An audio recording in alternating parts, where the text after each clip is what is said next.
Ce diaporama, conçu par le Point de contact national ERC, s'adresse avant tout aux candidats de l'appel ERC Advanced Grants 2022, retenu pour l'étape 2 de l'évaluation. L'objectif de cette présentation est de vous fournir quelques clés relatives à la phase de l'audition. Chaque candidat concerné reçoit une invitation dans laquelle sont précisées la date et les modalités de son audition. Le calendrier global des évaluations pour cet appel est disponible sur le site de l'ERC. Il comprend, pour l'audition de l'étape 2, 3 périodes qui se succèdent de la mi-janvier à début février 2023 et qui sont consacrées successivement aux domaines des sciences physiques et de l'ingénieur, des sciences de la vie et des sciences humaines et sociales. Pour commencer, un rappel sur le processus d'évaluation des appels ERC individuels et sur le moment où intervient l'audition. Pour un candidat qui a atteint ce stade, bravo, c'est qu'il a déjà passé avec succès la phase préalable de vérification d'éligibilité, qui n'est qu'administrative, mais surtout la première étape d'évaluation. La partie B1 de son dossier, c'est-à-dire à la fois le résumé en 5 pages de son projet, mais aussi les éléments du CV et du track record, ont donc été évalués positivement par les membres du panel chargés d'assurer la première phase de sélection. Au cours de la deuxième étape, c'est à nouveau devant le panel que se fera l'audition, et le panel disposera à ce stade de la totalité du projet scientifique, c'est-à-dire des parties B1 et B2, mais aussi des rapports d'évaluation établis par des experts extérieurs et par quelques membres du panel, lecteurs du projet. Comme à l'étape 1, le panel joue donc un rôle central dans la sélection et il est donc important de rappeler ici ce que recouvre cette notion. Lors de la soumission d'un projet ERC, le terme de panel fait le plus souvent référence aux 27 secteurs thématiques définis par l'ERC parmi l'ensemble des domaines scientifiques. En cours d'évaluation, il s'agit plutôt des 27 comités associés à ces domaines et chargés de la sélection des projets. Chacun de ces comités est constitué d'environ 16 à 18 membres, dont un président de panel, et tous sont des scientifiques. Chaque panel est reconduit tous les 2 ans, à hauteur des 2/3 environ, et la liste des membres est publiée une fois l'appel terminé. Pour un candidat invité à l'audition, il est donc possible, et souvent très utile, d'analyser en amont la composition du jury qui se trouvera face à lui. Un autre point important à avoir en tête est que chaque appel couvre une large variété thématique et donc un vaste domaine disciplinaire. Les compétences au sein d'un panel ne sont donc pas exhaustives et il se peut qu'aucun membre ne soit spécialiste de votre domaine spécifique. Lors de l'interview, le candidat a donc face à lui des scientifiques travaillant sur des problématiques plus ou moins proches de la sienne, et c'est pourtant l'ensemble du panel qu'il faudra convaincre avec des arguments compréhensibles par une large communauté scientifique, en restant toujours pédagogique. Quelques membres du panel, souvent 3 à 4, appelés lecteurs, auront lu le projet en détail et rédigé un rapport. Le panel disposera en outre des évaluations faites par des experts évaluateurs extérieurs, en général de 6 à 8, ici en gris. Ces experts sont des spécialistes couvrant les différents domaines scientifiques abordés dans le projet, et ils disposent pour faire leur évaluation des parties B1 et B2. Leurs rapports sont transmis au panel avant l'interview. Ces experts ne sont pas présents lors de l'audition et n'interviennent pas dans la sélection. Avant l'oral et pour chaque projet, un rapporteur est désigné parmi les membres du panel pour analyser les rapports. C'est souvent lui, ou le président de panel, qui intervient le premier lors des questions pour soulever les principaux points ou interrogations relevés par les experts. Un point important est que ces rapports sont établis de manière bien précise, connue à l'avance. Il s'agit en effet pour les évaluateurs de répondre à 3 grands types de questions qui figurent dans le programme de travail. Avant l'audition, il est donc vivement conseillé aux candidats de réexaminer attentivement les critères attendus et de relire le projet en détail en se mettant à la place des experts pour identifier les éventuelles faiblesses présentes notamment dans la partie B2, susceptibles d'être relevées dans les rapports et qui mériteraient donc une attention particulière dans la préparation aux réponses. Pour rappel, les premières catégories de critères ont trait à l'ambition du projet et à sa capacité à aller au-delà de l'état de l'art, à ses potentialités en termes d'avancées scientifiques tout en maîtrisant le risque, et à la pertinence de la stratégie et des méthodologies envisagées. Les critères liés au candidat lui-même portent sur ses atouts scientifiques, sur l'adéquation de son expertise avec le projet et, très important pour les candidats Advanced Grants, sur la démonstration d'un leadership dans leur domaine scientifique, tant en termes d'excellence que de capacité à former les générations futures. Dans cette compétition, le panel recherche les leaders scientifiques européens. Il faut donc montrer que vous pouvez être l'un d'eux. Avant de détailler le contenu de l'audition, un bref résumé des éléments clés précédents qu'il est important d'avoir bien intégrés lors de l'intervention. Premièrement, le candidat a donc face à lui l'ensemble du panel, soit une grosse quinzaine de personnes, mais seuls quelques membres ont lu le projet en détail, d'où un besoin de grande clarté et de pédagogie. Il ne faut pas non plus se laisser déstabiliser par d'éventuelles questions très générales qui seraient posées par des membres de panel n'ayant pas lu le projet et intervenant sur la seule base de la présentation. Deuxièmement, le panel aura reçu en amont les rapports des experts extérieurs et les premières questions, souvent très précises d'un point de vue scientifique ou technique, seront probablement issues de ces rapports. Dans la réponse, il faut montrer une bonne maîtrise du problème, mais sans rentrer dans des détails qui pourraient s'avérer contre-productifs face à un jury non nécessairement spécialiste du domaine. Ne pas oublier que c'est le panel qu'il faut convaincre, puisque c'est lui qui décide du classement final. Troisièmement, et très important, c'est la première fois que la partie B2 est évaluée. Elle peut donc contenir des faiblesses non encore relevées jusqu'ici, mais qui peuvent avoir fait l'objet de fortes interrogations de la part des experts, et il est donc capital de bien relire, et si possible de faire relire cette partie, pour préparer des réponses adaptées, à même de lever les doutes. Pour finir, il faut savoir que le classement est remis à 0 entre les étapes 1 et 2. Il s'agit donc d'une nouvelle évaluation dans laquelle l'analyse détaillée du projet scientifique, décrite dans la partie B2, prend une large place. Les modalités de l'oral varient d'un panel à l'autre et il est donc capital de lire avec attention les consignes définies dans la convocation. Ces consignes sont strictes et doivent être respectées. Notamment, il ne faut en aucun cas être plus long que ce qui est prévu dans l'exposé. Vous seriez sinon interrompu sans pouvoir finir ce que vous étiez en train de dire. Privilégiez un format PDF, souvent plus sûr qu'une version PowerPoint. Vu l'enjeu, il faut se préparer sans hésiter à se faire aider. Ne pas oublier cependant qu'il est interdit de contacter à ce stade les experts impliqués dans l'évaluation, comme cela est clairement indiqué dans les convocations. L'idéal est de s'entraîner dans des conditions les plus proches possibles de celles de l'audition, et ce, à la fois devant des spécialistes, qui pourront mettre le doigt sur d'éventuels écueils scientifiques sur lesquels travailler avant l'oral, mais aussi devant des non-spécialistes, représentatifs des membres de panel, ayant donc des compétences complémentaires sur une large palette. Le challenge est donc de démontrer la qualité scientifique du projet et votre capacité à le porter, tout en sachant convaincre un large public de son intérêt. D'un point de vue technique, et dans la mesure où l'intervention a lieu en distanciel, il est impératif de se placer dans les meilleures conditions possibles, ce qui implique d'utiliser un outil informatique fiable, de bien tester au préalable son micro, de s'entraîner à parler en regardant la caméra et de s'assurer de la stabilité de la connexion Internet utilisée. Un travers fréquent à éviter en distanciel est d'être tenté de lire son texte, ce qui n'est jamais bon car cela enlève de la spontanéité.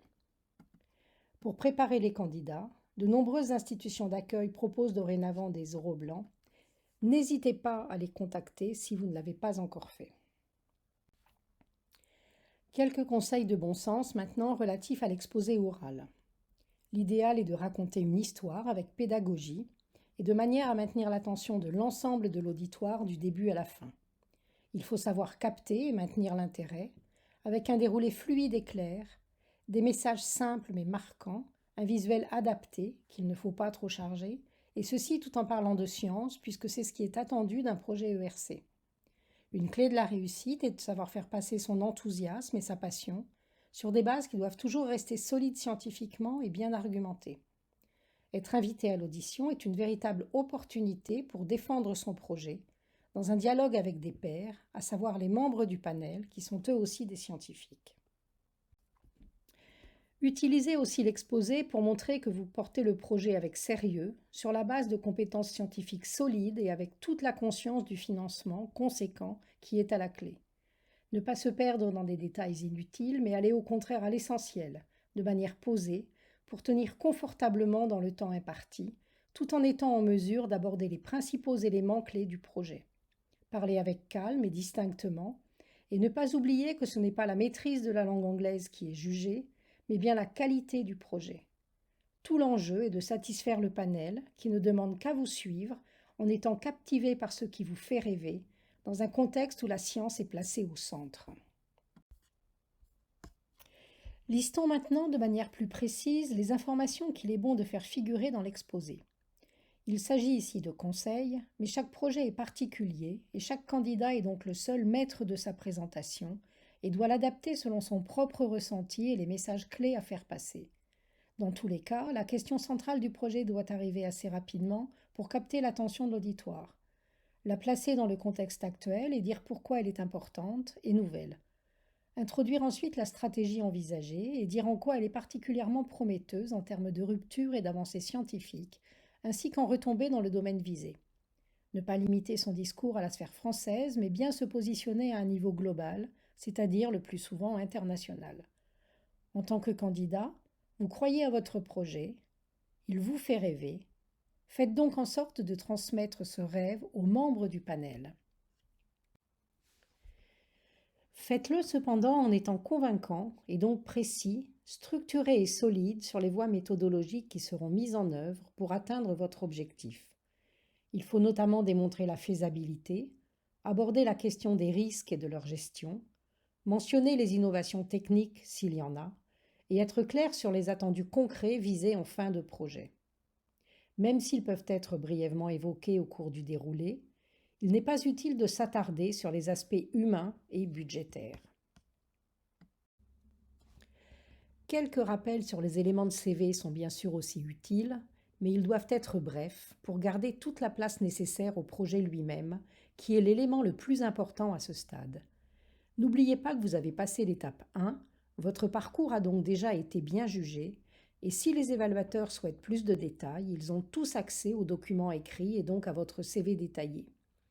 L'enjeu, au moment de l'exposé, est plutôt de montrer que vous êtes un vrai scientifique, que vous maîtrisez ce que vous êtes en train de proposer et que vous êtes autonome. En d'autres termes, démontrer que ce projet est vraiment le vôtre et que vous avez toutes les compétences pour le mener à bien.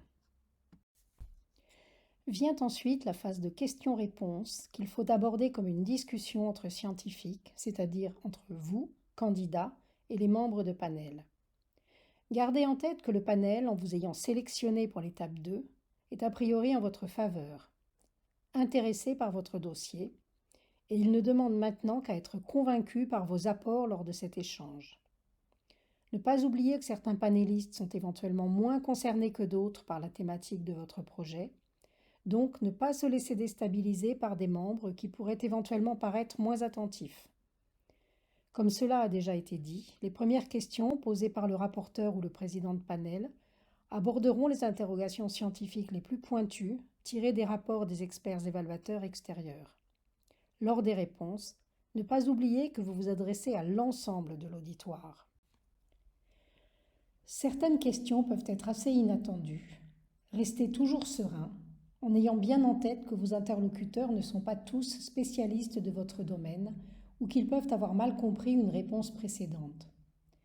Même si certains insistent, évitez toute agressivité, n'interprétez pas certaines réactions de manière erronée, vous pourriez vous tromper, et répondez avec honnêteté, comme un scientifique connaissant bien son domaine, mais ayant le droit d'être moins pointu sur d'autres aspects. À nouveau, abordez vraiment cette phase de l'audition non pas comme un tribunal, mais plutôt comme un véritable échange scientifique entre pairs. Pour finir, quelques conseils qui méritent d'être rappelés, même s'ils coulent de source, sur l'attitude à avoir au cours de cet entretien. Gardez un ton posé, en restant toujours dans le dialogue. Ne pas parler à toute vitesse, et prendre le temps de respirer. Ceci laissera aussi du temps à votre auditoire pour vous comprendre. Regardez cet auditoire, ce qui en distanciel équivaut à regarder la caméra.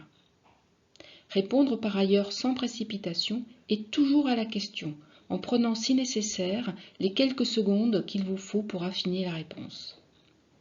Reformulez la question si vous n'êtes pas sûr de l'avoir parfaitement comprise. Faire répéter si besoin. Vos réponses doivent être toujours précises et courtes. N'oubliez pas que le temps imparti passe lui-même très vite. Il s'agit donc de se placer dans une sorte de séance de type ping-pong, sans se noyer dans les détails trop longs qui perdraient l'auditoire. Il ne faut pas laisser des membres de panel avec des questions en suspens parce qu'elles n'auraient pas pu être posées. Ce rythme nécessite de s'entraîner au préalable. Il faut bien sûr penser en amont aux nombreuses questions qui pourraient être posées afin de préparer des réponses convaincantes. Ces questions pourront porter sur des points scientifiques et techniques du projet, sur des aspects pointus liés à son positionnement et à son contenu, voire plus généralistes, comme par exemple pourquoi une bourse ERC, qu'en attendez-vous, qu'y a-t-il de neuf, ou encore qui sont vos concurrents, qu'est-ce qui vous fait penser que vous ferez mieux qu'eux.